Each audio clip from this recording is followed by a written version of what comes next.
Hello everyone, welcome to learn and enjoy YouTube channel. I am Hema Jain.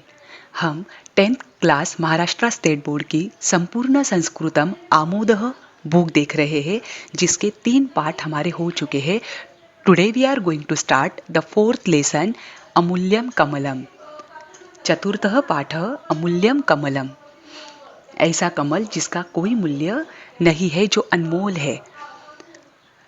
See the प्रस्तावना, introduction of this lesson. भारतदेशः श्रेष्ठानां तत्वचिंतकानां देशः इति सर्वे जानन्ति। भारत जो देश है, यह श्रेष्ठ तत्वचिंतकों का देश है, ये सब जानते हैं। तेषु अन्यतमः गौतम बुद्धः, और उन श्रेष्ठ तत्वचिंतकों में एक है गौतम बुद्ध। मायादेव्याः शुद्धोधनस्य च पुत्रः सिद्धार्थः तपसा गौतम बुद्धः बभूव। माया देवी तथा शुद्धोधन का पुत्र सिद्धार्थ तपस्या करके गौतम बुद्ध बने। बौद्ध धर्मस्य प्रवर्तकोऽयं शांति संदेशम सर्वत्र प्रससार, और बौद्ध धर्म का प्रवर्तन करने के बाद उन्होंने सर्वत्र शांति संदेश को क्या किया? प्रसारित किया, उसका प्रसार किया। तस्य जीवने घटिता एषा घटना। अब ये जो कथा है जो हम आज देखने जा रहे हैं, यह गौतम बुद्ध के जीवन में घटी हुई एक घटना है। तो चलिए स्टार्ट करते हैं टुडेज लेसन। चतुर्थः पाठः, अमूल्यम कमलम। आसीत सुदासो नाम कश्चित उद्यानपालः। सुदास नाम का कोई एक उद्यानपाल था। तस्य तडागे कदाचित सत्यपि शिशिर ऋतावेकम पद्मम व्यकसत। उसके तडागे, तडागे यानी तालाब में, शिशिर ऋतु में एक पद्म, पद्म यानी कमल, कमल विकसित हुआ। व्योमनीव बाल सूर्य बिंबम, जो कैसा था? बाल सूर्य के बिंब के प्रति समान दिख रहा था। स अचिंतयत, उसने सोचा, अहो महिमा परमात्मनः यदेतादृशे काले अतिशिते विभूषितो में तडाग एतस्य सरसिजस्य विकासेन। वह सोचने लग गया कि ये परमात्मा की कृपा है, भगवान की कृपा है कि इतनी ठंडी में, काले अतिशीते यानी काल नहीं होने पर भी मेरे तालाब में एक सरसीजस यानी कमल विकसित हुआ है। एतत् सरसीजम विक्रियाहम विपुलम धनम प्राप्नुयाम इति। इस सरसीजम को यानी कमल को बेचकर मैं विपुल धन को प्राप्त करूंगा। एवं संचित्य स तद विक्रेतुम राजसद्मनः पुरतः स्थितः, और यह से सोचकर बेचने के लिए वह कहाँ खड़ा हुआ? राजसद्मनः यानी राजमहल के बाहर खड़ा हुआ। अत्रांतरे तेनेव अध्वना कश्चित श्रीमान सार्थवाह समायातः, और थोड़ी देर के बाद वहाँ पर कौन आया? एक श्रीमंत सार्थवाह धनवान व्यापारी आया। स अवदत्, उसने कहा, भद्र भगवान सुगतः संप्रत्य एतस्मिन् नगरे वसति। उसने कहा, हे भद्र, इस नगर में भगवान सुगत आए हुए हैं। महात्मनः तस्य पूजार्थमिदं कमलम अभ्यर्थये, और उस महात्मा की पूजा के लिए मैं कमल चाहता हूँ। तत् कियता मूल्येन ददासि, तुम मुझे इस कमल की कितने मूल्य में ये कमल तुम मुझे बेचोगे? उद्यानपालो अब्रवीत, उद्यानपाल ने कहा, एकेन सुवर्ण नानकेन, एक सुवर्ण मुद्रा में मैं आपको यह कमल बेच सकता हूँ। अथ स सार्थवाह यावत् तत् कमलम क्रेतुम इच्छति, वह सार्थवाह उस कमल को लेने की इच्छा कर रहा था, लेना चाहता था। तावदे वापरो धनवान श्रेष्ठी अपि सुगत दर्शनार्थम गच्छन् तत्र समुपस्थितः। तो वहाँ पर तुरंत दूसरा धनवान श्रेष्ठी आया, दूसरा सार्थवाह आया, और वह भी सुगत के दर्शन के लिए निकले हुए थे। नीरज मूल्यम पृच्छन्तम तम श्रेष्ठिनम उद्यानपालो अब्रूत, उसने दूसरे श्रेष्ठी ने भी नीरजम यानी कमल, कमल का मूल्य सुदास को पूछा। तो सुदास ने कहा यानी उद्यानपाल ने कहा, एष महाभाग एकम सुवर्ण नानकम एतस्यार्थे दातुमिच्छति। तो उस उद्यानपाल ने कहा कि ये महाभाग इस कमल के लिए मुझे एक सुवर्ण मुद्रा दे रहे हैं। श्रेष्ठी अगदत, अब दूसरे श्रेष्ठी जो दूसरा आया हुआ था, उसने कहा, अहम 10 सुवर्ण नानकानि यच्छामि, मैं 10 सुवर्ण मुद्राएं तुम्हें दे सकता हूँ।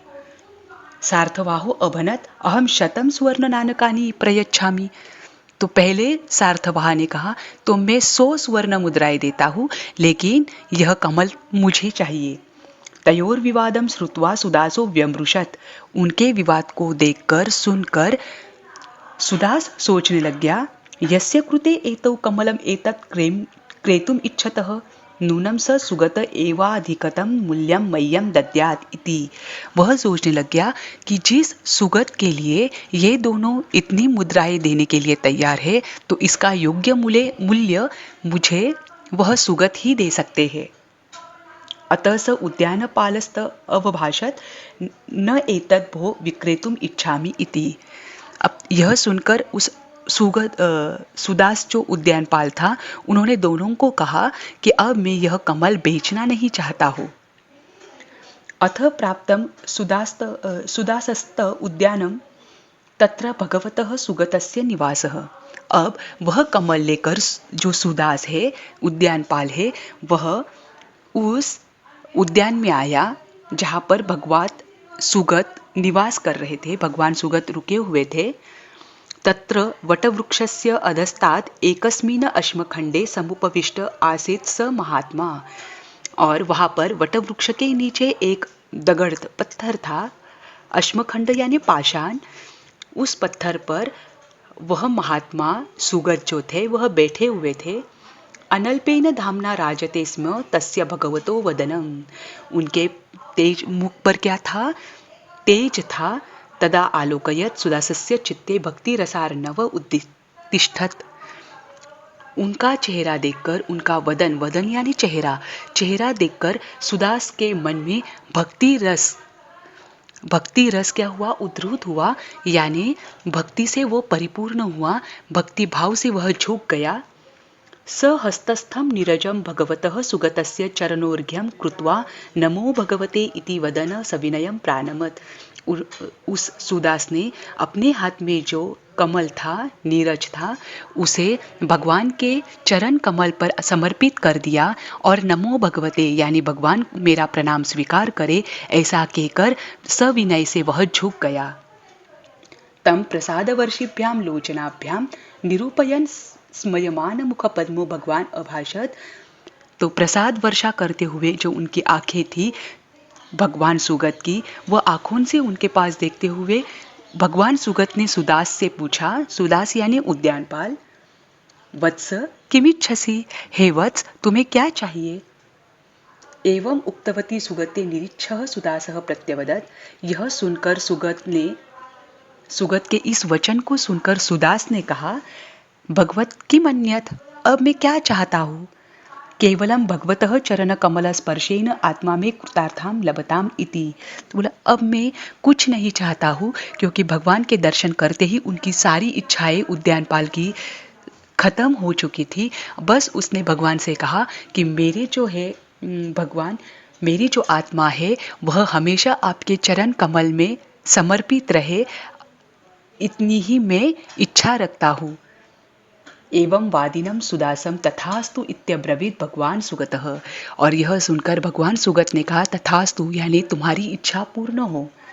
अहो प्रभावः सुगतस्य यतस्य दर्शनमात्रेणैव कमलार्थं बहुमूल्य अपेक्षमानः सुदासस्त विस्मृत्य सुगत चरणाभ्याम तत्कमलम समर्पितवान।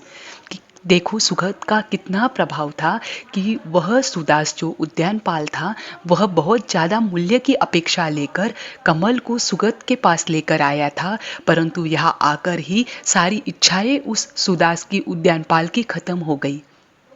कैसा उस भगवान सुगत का प्रभाव था? एव एषः सुगतः एव ननु भगवान गौतम बुद्धः। और वह सुगत कोई और नहीं तो भगवान गौतम बुद्ध थे, जिन्हें देखकर सुदास उद्यानपाल भी क्या हो गया? भक्ति रस से पूर्ण समर्पित अपने भगवान को हो गया। सारी इच्छाओं उनके अंदर से चली गई और मात्र अपनी आत्मा हमेशा भगवान सुगत के चरण कमल में रहे, ऐसी प्रार्थना वह करने लगा। और यहीं पर यह लेसन पूर्ण होता है। आपको यह लेसन, यह पाठ कैसा लगा कमेंट बॉक्स में ज़रूर बताइएगा। और अभी तक आपने चैनल सब्सक्राइब नहीं किया है तो ज़रूर करिएगा ताकि आपको आगे के नोटिफिकेशंस मिलते रहे। Thank you very much. धन्यवाद।